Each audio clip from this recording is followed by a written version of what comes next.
The only constant thing in life is change. Change is a process that aims to renew and reform systems through observing and learning through interaction with the surrounding environment and directing it to the right direction to achieve the highest levels of efficiency that would advance in achieving the required goals. So, what is change management? Why it is important? Why organizations adopt change? How many types of change in organizations? What is the best strategy for change? And how to implement it? Change is defined as every transformation with regard to change in public and business organizations. It is a shift or modification at the level of objectives, organizational structure, functions, procedures, along with rules and policies, with the aim of supporting the organization's current competitive position and bring about the necessary organizational development.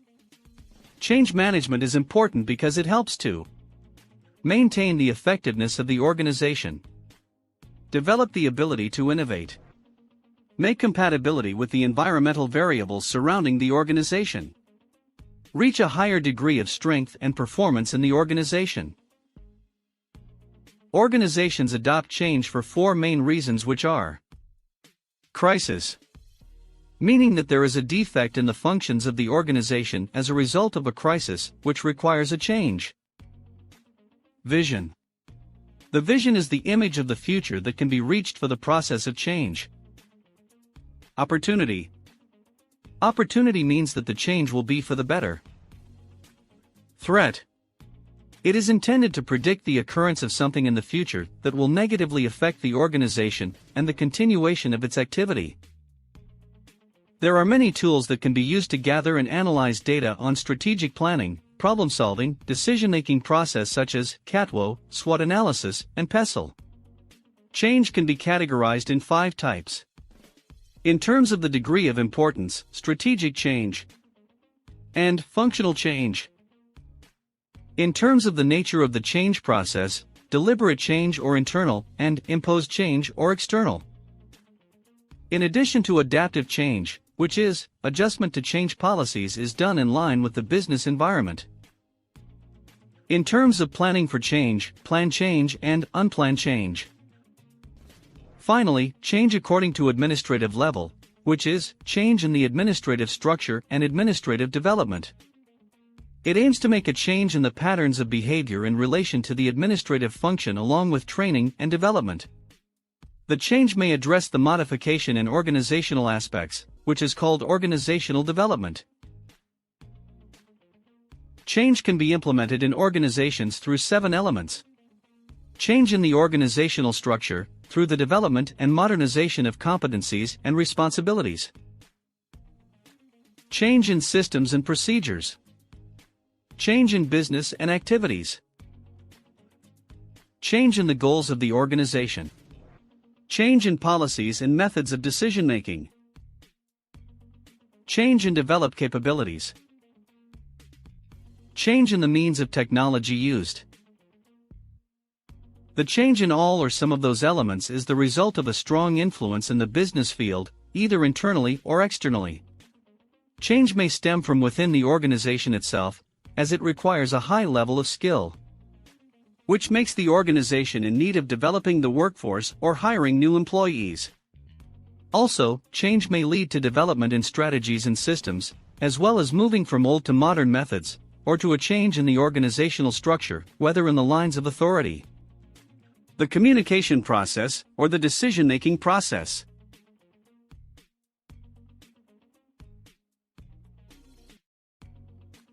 Therefore, Lewin has developed a strategy which can be used to implement change in every organization. It is a cognitive process aimed to a smooth transformation from an undesired situation to a better one. He chose ice as an example for his theory. It takes a specific form or shape and needs to be melted and poured into the new desired shape and refreeze it. Therefore, change strategy goes 3 main phases, known as the process of change management, which are unfreeze, change, and refreeze. So, let us explain each step in a straightforward way. First, the unfreeze phase. This is when the organization feels that there is a need for change. This stage is the preparation for the change process. Thus, senior management looks for at this stage to make individuals feel and realize the need for change, and you set up strong relationships with them, as the planned change will not have a chance of success eventually. Unless there is a review of trends and behaviors, the old behavior, and at the same time there is a willingness to work in a different way from this old behavior. There may be differences in visions and ideas, which requires a method that helps employees to get rid of old habits to other alternatives that are more positive in performing the functions entrusted to them. Second, the changing phase. At this stage, the change process is started, where the senior management starts the change process through the components of the organization, which are the human element, tasks and competencies, organizational structures and modern technology. And that is after an in-depth diagnosis of each of these problems, and identifying alternatives that can be chosen to bring about the change process. Finally, the refreeze phase. This step is the final stage of the change process, when the organization looks to stabilize and keep the change that has been reached in behavior or trends, while creating the proper conditions for the continuity of change for the longest possible period. And the change that has been achieved can be supported through performance reward, support for the desired behavior, and positive feedback. Some organizations try to speed up the change process. However, they end up failing because the employees did not feel the need for change. And therefore they create an opposite reaction that results in resistance to change, due to their ignorance of the elements of the change process or the speed in achieving change. What is predictable is preventable. So that change is a continuous and integrated administrative function, which aims to a continuous expansion in organizational efficiency through continuous development of all aspects of the organization, to cope with the environmental changes either internally or externally. However, that should go through slowly but surely steps to ensure the consistency and sustainability of change.